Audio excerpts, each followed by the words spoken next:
Hello, Terry here, and today we're going to play Romancing Flash, developed by Vimy.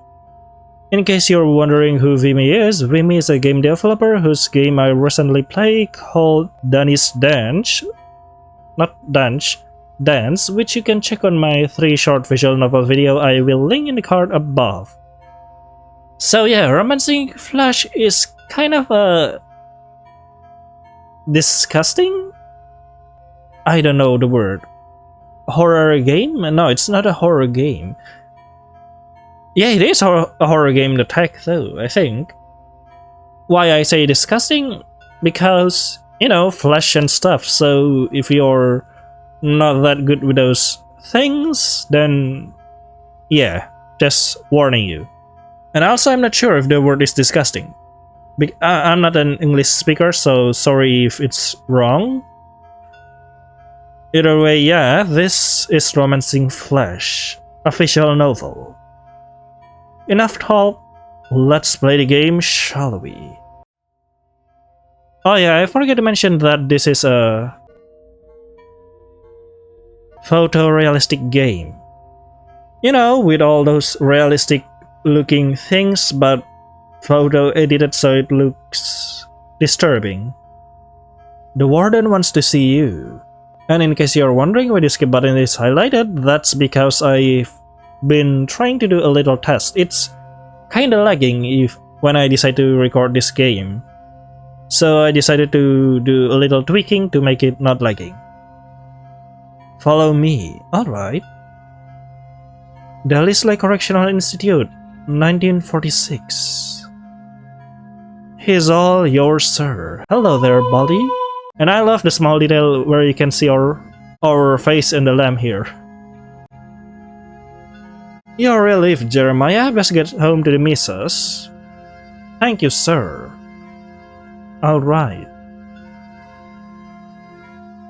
I've transformed the Delisle Correctional Institute from a dingy county jail to one of the top facilities in the country. Did you know that? Well, that's awesome if you did, but this place still looks dingy to me. I don't do that just by imprisoning small-time crooks, murderers, and thieves. No, sir. Over the years, I have created a very specific type of prisoner. Deviants. Yes, the deviant artists. They are truly a menace to the society. They're not like you or me. Okay. Sickos, pervert, communists. Whatever you want to call them, they can be rehabilitated because they are barely human to begin with. Ah yes, the trio. And the strangest part is, you think every part of their brain is broken, but they can still feel shame. Yes, indeed. A father of 3 will try to shoot you dead if you accuse him of putting on dresses and having sex with bellboys. A well-to-do woman will stick her head in the oven before she admits to a dalliance with a colored boy down the road. Alright, so this guy is the evil villain, you know, because he's a transphobe and a racist. And also because he's bald. And hell, even my own mother was a goddamn suffragette, but me or dad would have beaten the snot out of her if we found that out before she croaked on us.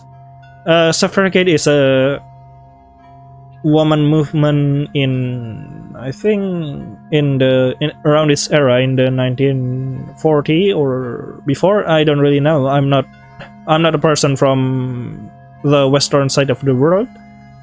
It's kind of revolutionary, not revolutionary, kind of radical movement. It is a difficult thing to get convention from these freaks. Now, normally, when a district attorney needs a bit more time to build a case against one of these deviants, they will rush him through court on some trumped-up charge, keep them in prison for a while, and hopefully buy enough time to build a case. It's the same nowadays. But if they can't, the Delisle Correctional Institute will get a confession for them. We have read the works of Freud, Morone, and Watson. No. You know what, my professor back then say I have to spell Freud name as Freud, but I don't want to. I will call him Fruit from now on. I love Fruit better. Reproduce the experiments of Pavlov and Skinner. and consulted with Verta, Miller, and Jung. There's a lot of psychological book name here. And we have distilled them all into an effective methodology that loosens the prisoner's tongue while leaving them free of the physical cuts and bruises that don't play well to judge and juries. Real human-like. But listen to me ramble on. The reason I brought you in here because your cellmate, Mr. Charles Keating, is one of these deviants. We have tried our best to build a psychological profile on him, find a proper plan of attack, but Mr. Keating managed to run out the clock on us. Mr. Keating will have served his sentence as of midnight tonight, unless we get a confession in the next few hours. I want you to read these documents from the US Attorney's Office. If you believe anything in these documents can be used to get a confession out of Mr. Keating, we need to know. Why don't you do it yourself? In return, if you merely read these documents, even if you don't find anything, we'll consider your sentence served. Alright. I know it sounds too good to be true, indeed. Anything you can tell us might be the key to keeping the monster behind bars. This monster. He doesn't fit into the world. He belongs with me. I love the contrast of the word here. The previous words are all white and now it's black like this. I love that. Drag an object to move it, click it to view. Interesting. A combi, I assume? A combi van? Can I throw it away? No. Alright. Plants. Oh, nice house. Recording dated February 12, 1942. Hello there. Oh, look at that, so uncomfortable. Dr. Petrov, oh, look at the eyes. I'm sorry for the call. The bus trip is taking a bit longer than I was expecting, but I should be there in just a couple more days. This is developed using Live 2D, if my guess is correct, because I've kinda followed the developer of this game for a while and watched the game development. It's just my guess though, I'm not really sure.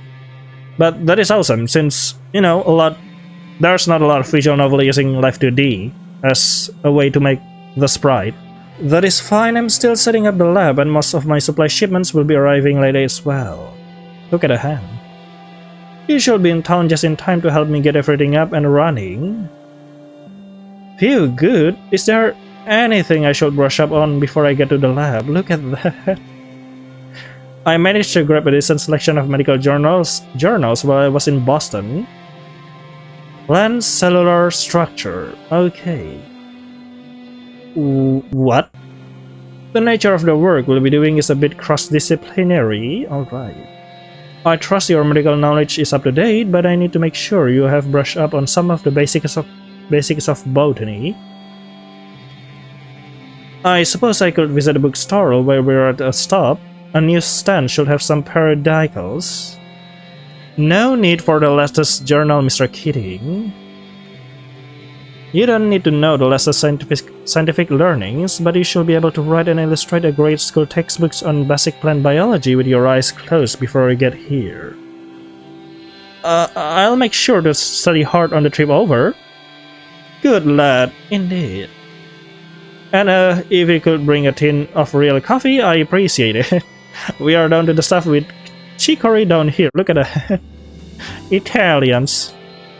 I'll try my best, sir. See you in a few days. Click. Oh, I forgot to ask if it was alright for me to record the call. Indeed. Forget. Tape shut off. Forgot. Interesting. Dearest Mother, the bus trip is a bit longer and more uncomfortable than I was expecting, but I should be in Alabama within a few days. I've called Dr. Petrov's office and he assures me his facility is a few hours outside of Vallette, so I'm not as far from civilization as I feared. I may have to forego the nightly edition of the paper, but we all must make deep sacrifice in the times of war. Must we? Please remind Father that Dr. Petrov's work is being funded by the US Army, and although I won't exactly be one of the tough subs marching into Hirohito's palace, I'll be an active contributor to the war effort. You're contributing to the death of millions of people. Besides, I hear if I were a service member, the letters I send you would look like Swiss cheese, and we don't want to exacerbate your lactose intolerance. That's a good joke. I hope this letter finds you in better spirits than when I left, and in worse spirits than when I'm there. Your loving son, Charles. Science is a poor pursuit for a young man, indeed. Too much infatuation with the new and novel with no room to appreciate the refuge of tradition. Quite frankly, Mr. Keating should have seen what was coming next. Yes. I see. That is horrible. That's what coming next, isn't it? Yep, it's why it's romancing flesh. March 8, 1942, this is subject 42 FA5, and it's time for her meal. The FSR... Alright, it skipped. It seems to be able to sense when the fly is near, but further experimentation will be needed to determine how. Oh, no. Oh. Notice here she swallows the fly whole, crushing it inside of its stomach. Once it starts growing teeth in a few days, she'll switch to chewing as it conserves a bit more energy. Indeed. Recording dated March 3rd, 1942. There, we are recording now. I don't want to be recorded. Now what the hell did you get me involved with, Dr. Petrov? The model is just floating there. It's a flower, Charles. It has teeth. Yes, the teeth were unexpected, but look how evenly they grew in. The dentistry isn't the issue, Dr. Petrov. What you're doing is unethical. How exactly is it unethical? You rip apart a living, breathing thing to make... Oh. Mr. Kidding, this isn't a butcher shop. I'm not hacking and stitching animals together like a cheap circus attractions. And I didn't know this part because, as you can see, the skip button isn't highlighted anymore. I grew this flower from a blastocyst. I fertilized the egg by needle injection in my lab. What do you mean grew? Before it reaches the embryonic stage, you can count the number of cells inside a blastocyst by hand. If you have an expensive microscope, a small needle, and lots of time, you can even identify what each of those individual cells would grow and divide into. So I take those individual cells, and instead of letting it grow into a monkey, I manually remove what I don't want it to grow and rearrange what I do want to grow. Oh, but why turn it into that? You read those botany books like I told you to, yes. Yes? Very simple structures, aren't they? Most of the plant is made of the same type of cell, no complicated organ system, no skeletal structure, no need for a centralized brain. If I took these pre-embryonic masses of cells and just rearranged them willy-nilly, I create thousands of malformed failures before I stumbled on a useful form. So instead I use plant structures as a basis to rearrange the cells, and the results have been astounding. Just a few rows of my pseudo-plant cell design, and it not only maintains the structure but continues growing it naturally, like the animal cells can remember their plant roots. Pardon the pun, of course. Oh, plant roots, alright. But you're missing the point. You're not growing a new life. You are forcing something to suffer from its own birth. They don't suffer, Charles. I've been analyzing their brain patterns. They use so little energy to grow, their brains default to a dream state, a calm, peaceful sleep. And then we'll be killing them for their meat.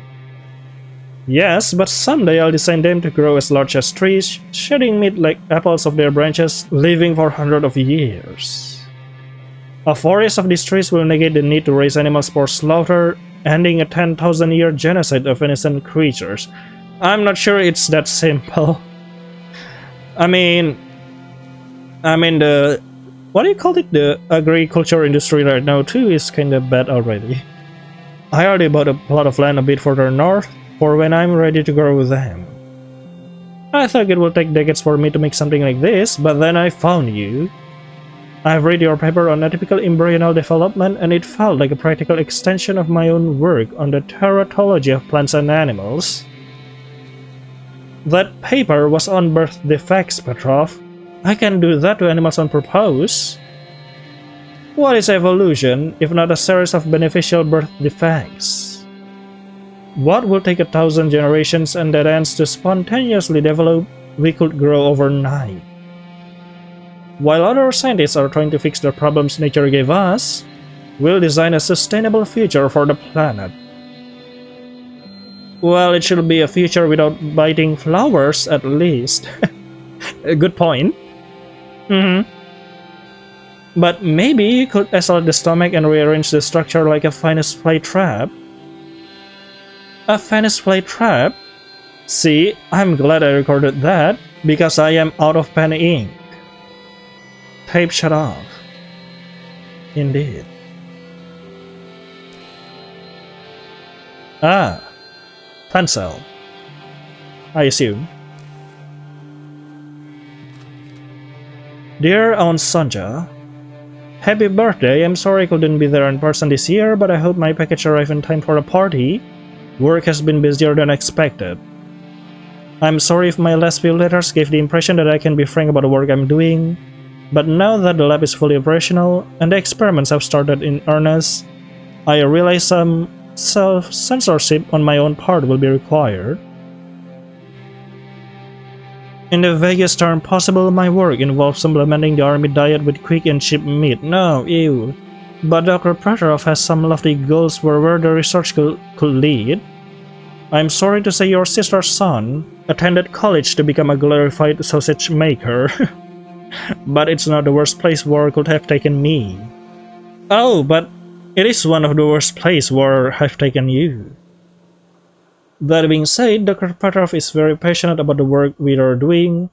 It is miles different from the lab work at Tufts College. There's a half dozen experiments in different stages of development, and every day I'm learning something new. It is frantic and fast-paced but energizing. It will be a while before we are manufacturing canned meats, but I could probably trade you some jerky for your homemade fudge by next Christmas. Your loving nephew, Charles. Now, men like you or I, we will know better. When the witch in the woods welcomes you into her gingerbread house, you don't accept the invitation. Indeed. You throw her in the fire. Throw everything into the fire, isn't it? Burn everything. Oh no, what have you created? Oh no.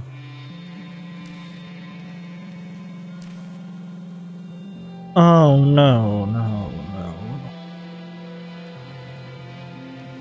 The hamster.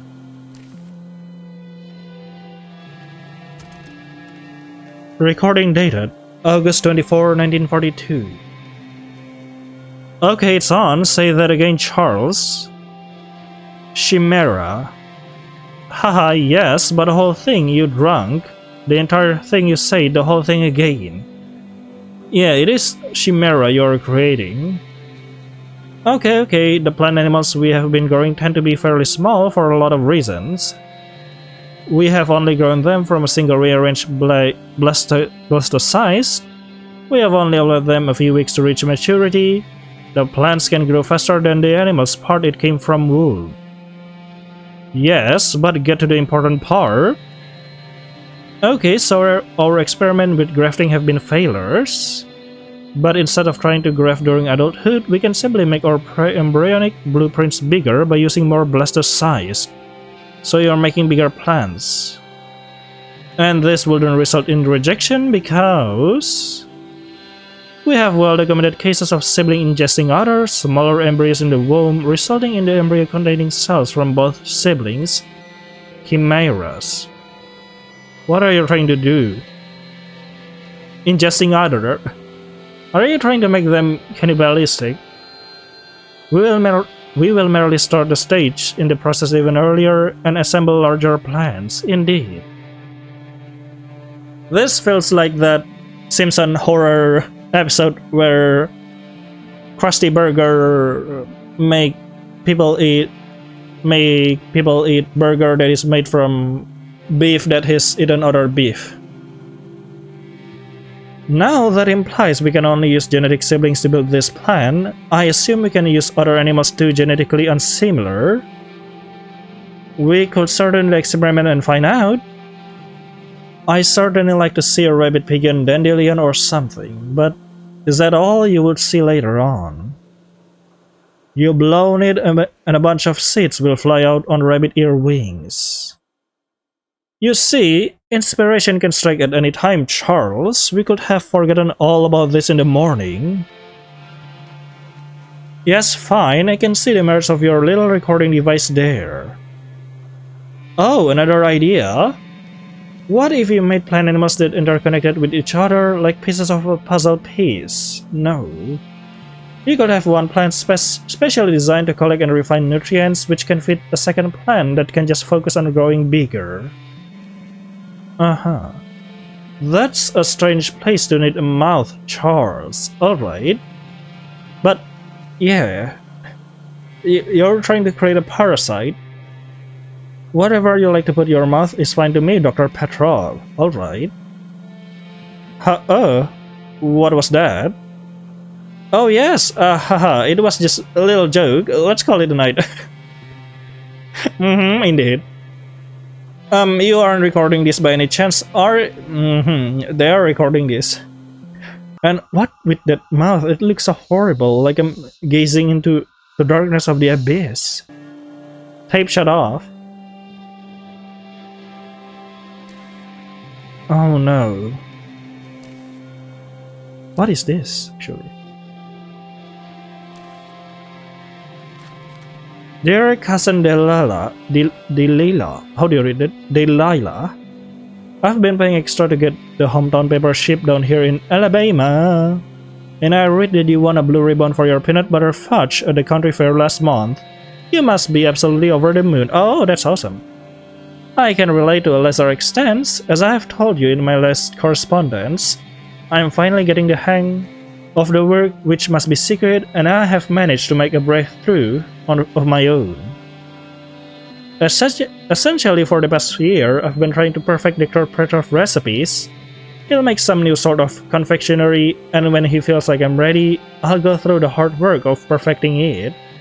A little less flour here, a little more baking powder there, trying to get the ratios just right. But I finally made a recipe of my own.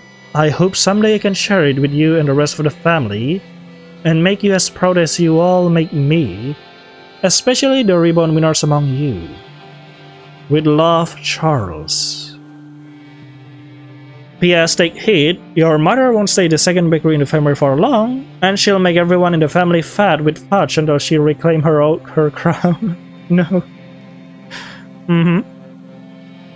If they stop there, we might be hailing them as gastronomic pioneers.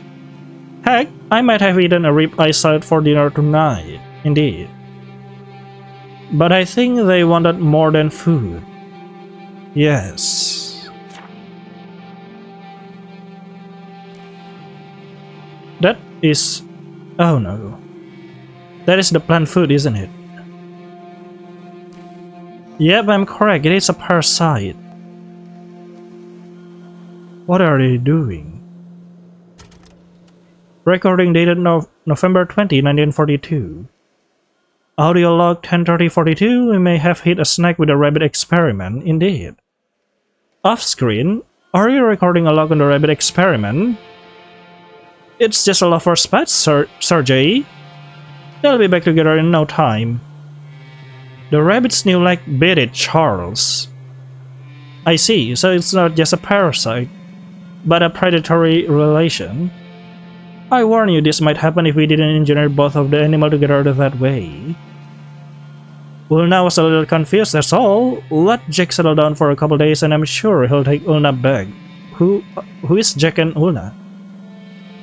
After seeing how quickly Jack took to his new leg, I was more than happy to let this whole thing keep going. Oh, Jack is the rabbit, isn't it? And Ulna is the parasite. But is this necessarily the best thing for both of them? Ulna can move around on their own, and so can Jack. They are not wholly dependent on one another. Maybe we could just let them stay friends. Just stay friends? We should really be focusing on our real work. Plus, this is starting to veer off both of our areas of expertise. I love how Dr. Keating is start to take over the whole experiment from Professor Pietrov. I can't forget the name. Let's just call the experiment off for now. You want to call it off, Sergey? Like, Keating at first is very unwelcome and doesn't like this experiment at all, like a newbie, and then suddenly Keating take over all of the experiment, scaring even Pietrov. Well, maybe I should take your advice and engineer a new symbiote for Ulna then. A new partner might solve Ulna's problem. Well, we don't know what sort of effect that will have on Jack, mentally speaking. Again, Charles, this is all very new to me. Everything we have been doing here has been new to me. Some new experimental organism, a novel discovery, some unexpected result.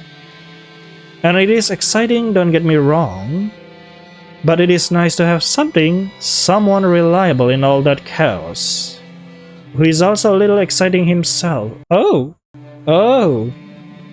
And I'm glad that person has been you. Okay. Is it? Maybe we can keep the Jack and Ulna experiment going. We can pick up the discussion in the morning if you prefer. Tape shut off. Now, is it? I'm kinda suspect that they are having a relationship, but... Or are they? Fascinating. Oh, it's you. What are you? Dear Great Uncle Anthony, I tried recreating your famous dry rub mix. Some of the ingredients were hard to come by, rationing and all that, but I think we managed to get a close approximation. We threw a little backyard barbecue for the neighbor to taste our first production batch of meat, and it was a resounding success. Oh no, the neighborhood.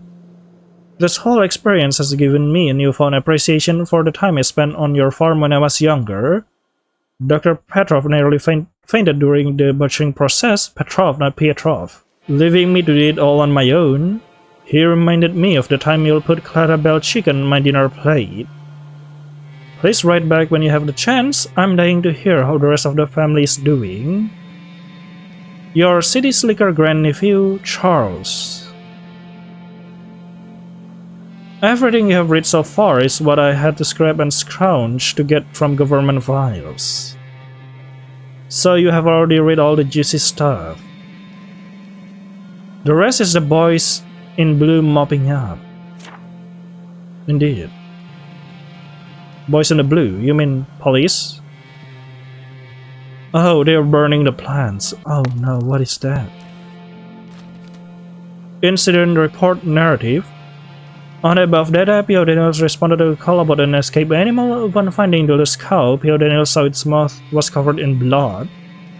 Upon closer inspection, the grass the cow was eating was some kind of malformed rat stuck in the ground. Oh no. After calling for backup, officer discovered a sizable acreage of buried deformed animals. Mr. Keating became agitated, and in response, officers were forced to put him into submission. Mr. Petrov was taken into custody for questioning. For health and safety reasons, it was decided to humanly dispatch the animal before bringing Mr. Petrov and Mr. Fielding into custody.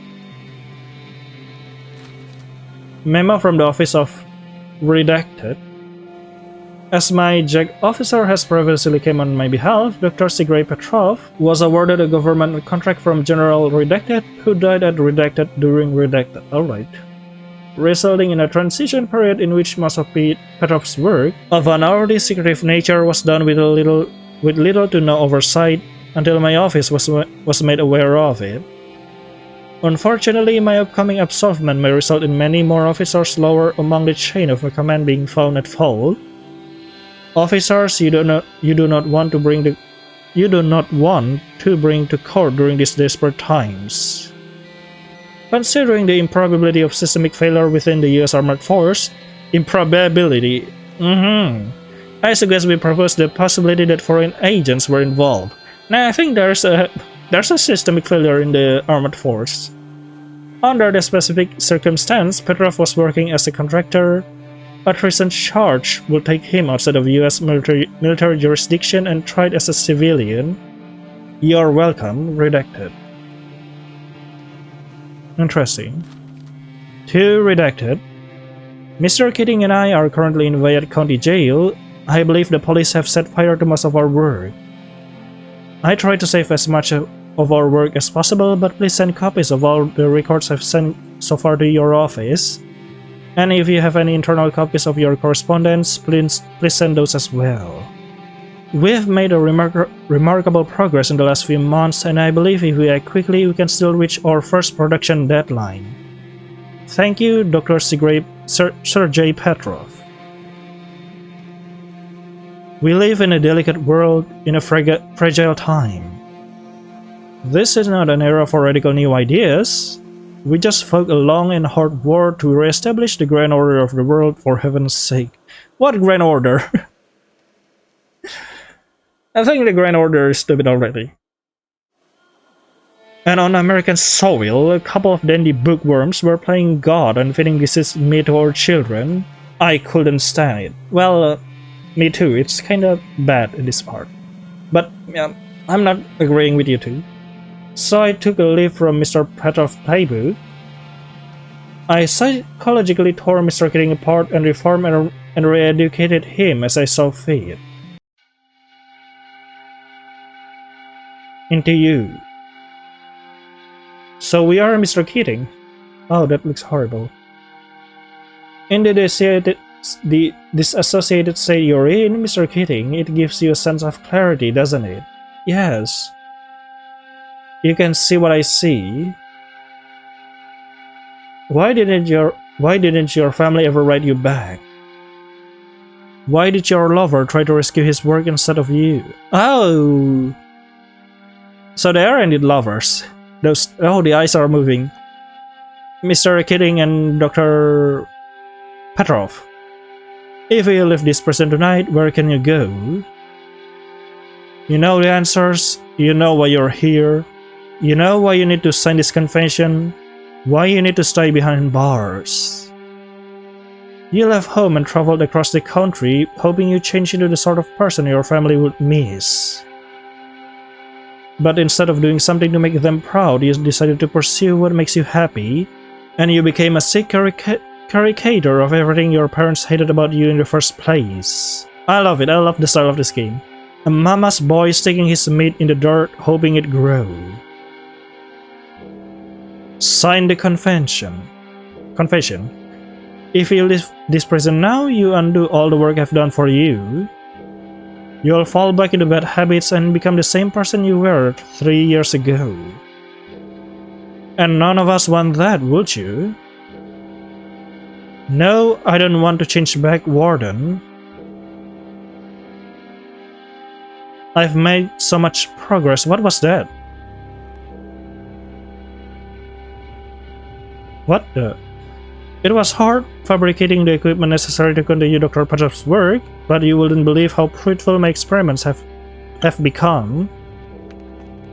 Oh, and quite frankly, I like the person I've become. What the freak? Well, there goes the Transform and races. That's a lot of plants. Should I click or should I see? And instead of getting devoured, I think it's just getting blasted like a laser. I love that. Oh. It took me months to find you. What is this place? You didn't answer when I called your name. Oh, hello. From a distance, I almost couldn't recognize you. You become a tree. But I found you. I hope you're dreaming of me. Drinking from the brook, eating the fruit from your branches, huddling from rain and sleet in your safe embrace. And someday, in a brief moment of lucidity, maybe you'll read this message, and now I'm gone. You wanted us to change the world, and we did. Oh no. Starting with ourselves. I will always remember you fondly. Love, Charles. Finn. Oh. The last part is just gross. I found the word. It's not disgusting, it's gross. But yeah, it is lovely. I love the style of the game and the story. And also it's kind of poetic in a way. I don't know. Yeah. So yeah, another nice work from Vimy. I guess that's all for Romancing Flesh. It's kind of short. Lovely. See you later then in my next video. Bye bye, little plant.